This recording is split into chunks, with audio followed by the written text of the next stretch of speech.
Okay, still trying to figure out how to work this new system. Anyway, uh, finally Whitney told me to stop discussing this matter with the individual, and he came back and he wasn't going to learn. But I thought it important to get my positions out there and the facts. Now, there was another individual who said, "Oh, well, we don't look to animals. Are you no better than an insect? Do you look to animals for your morality?" No, no, I don't. But the discussion with the one gentleman was about, is it natural? Well, yes, it is. Now we go to morality. Here's the thing. Whose morality?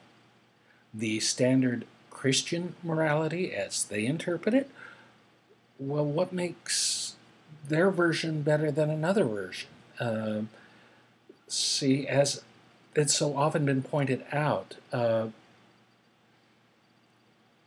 Jesus actually said that the sin of Sodom and Gomorrah was that they were unkind to strangers.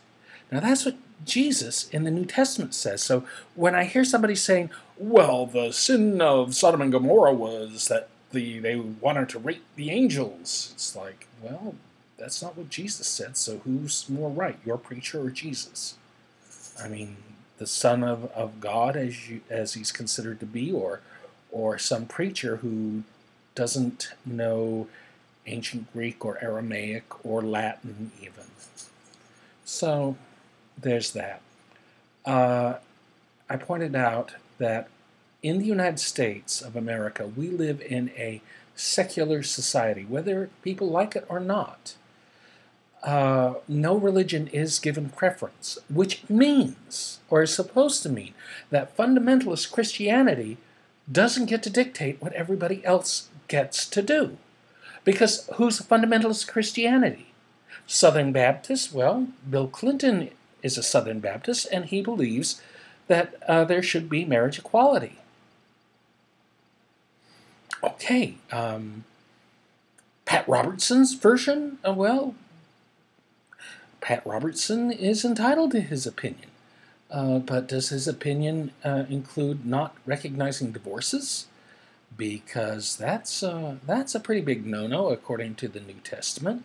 But, hey, well, if Newt Gingrich can screw around on his wife and, with a mistress, and then divorce his wife, marry his mistress, find a new mistress and screw around on her and that, and he's considered moral and upstanding, well, why is the fact that I want to have a loving, committed relationship with a person of the same sex so terrible? But according to them, it is. Well, guess what? Other religions, which are equally valid and equally protected under the law, don't believe so. So who gets to say? See, that's why the Founding Fathers, who these people like to quote so often, never gave a specific religion the go-ahead as being the state religion. So you cannot use your religious opinions to control my life. I heard a term recently that I find very unusual. It's the idea of natural law. This is how nature works, and these are the laws of nature. Well, until I see like a rabbit in a robe and wig with a gavel and a jury of marmosets or whatever, there is no such thing as natural law. Nature does not have a set of rules. A equals B equals C. If you do this, this happens. You're sent to bunny prison. Sorry.